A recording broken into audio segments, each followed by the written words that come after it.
This example is asking us to differentiate, which just means find the derivative of this given equation here, this f of x equation here, with respect to x, which is kind of that standard language you see at the end of any problem. So as we go to look to find the derivative of this, the first thing you're going to want to notice is that we've got something more than a bunch of stuff being added and subtracted here. We actually have two big chunks that are being multiplied by each other. And so once we have more than just addition and subtraction happening, we have to consider our other rules. When I look at problems, I always tell people to look at them sort of in terms of their shape. If I look down on my page and I see that I've got two chunks being multiplied, if that's the shape, the overall look of my problem, then I know what I need to do there. That's telling me I got two things being multiplied.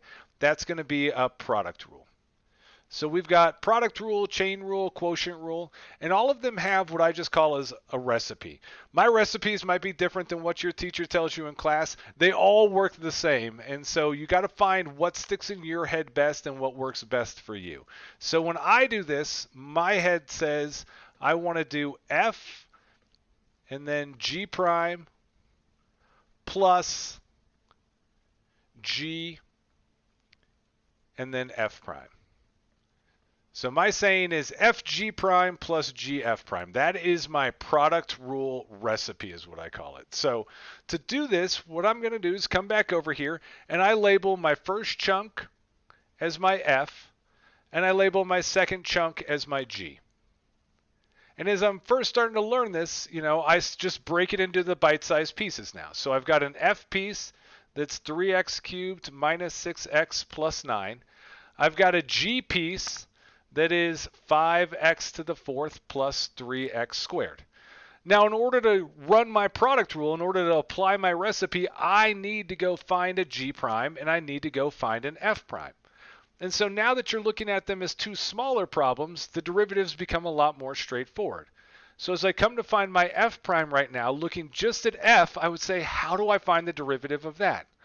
Well, that is just going to be a bunch of stuff being added and subtracted. And so this is really just back to our power rule, our first rule. Everything really runs back through this power rule every time.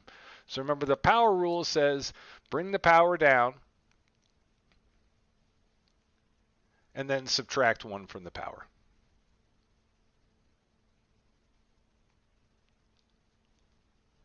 So coming through and applying that rule, I bring my power down, so bring that 3 down. 3 times 3 is going to get me 9x, and then subtracting 1 from the power gets me x squared.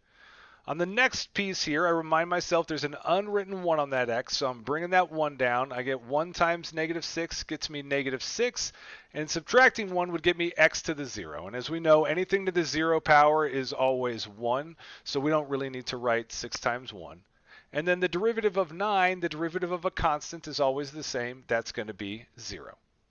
So there's my f prime, and now I just need my g prime to finish this out. So I go over and I look at my g and I say, oh, again, that's just a bunch of stuff being added and subtracted. And so really all I'm doing is going straight back to my power rule. So I go find the g prime now. Looking at my pieces, bring the power down. 4 times 5 gets me 20x, subtract 1 from the power gets me x cubed.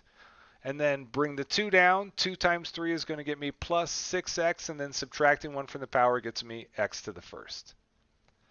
So at this point in the process, what I always say is I have all of my ingredients. I've got everything I need to follow my product rule recipe. And so to find our derivative now, to find our actual f prime of x, we just put the pieces together following the recipe. So the recipe says, first go grab f. So I go grab my f piece. That's 3x cubed minus 6x plus 9. Just put it in parentheses. From there, the next thing the recipe says is I need to go find my g prime. So I go grab my g prime. And again, just put it in parentheses right next to it. Now I get the plus sign from the actual recipe, so plus, and then the recipe says go grab the g piece, so we go grab that g piece. So that's going to be 5x to the fourth plus 3x squared. And then you're just going to multiply that by your last part of your recipe. It says go grab f prime. F prime is that piece right there. and we get 9x squared minus 6. And that's it. Walk away. A lot of people ask, like, do I need to simplify it further? No. If somebody is asking you for the derivative, they just want to make sure, especially in a situation like this, that you are applying the product rule. And that right there is the product rule. You've got your f, your g prime, plus your g and your f prime. If you need to do more work, then yeah, expand that thing out and make your life easier if you want to. But if somebody's just asking you to find the derivative, that's all they want. That is your final answer. Thanks for watching my video. If you liked it, please click that like button and subscribe. And also share it with your friends and anyone else you know who might be crying about an upcoming AP Calc test.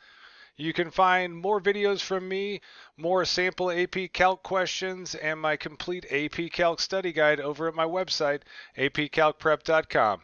Have a great one.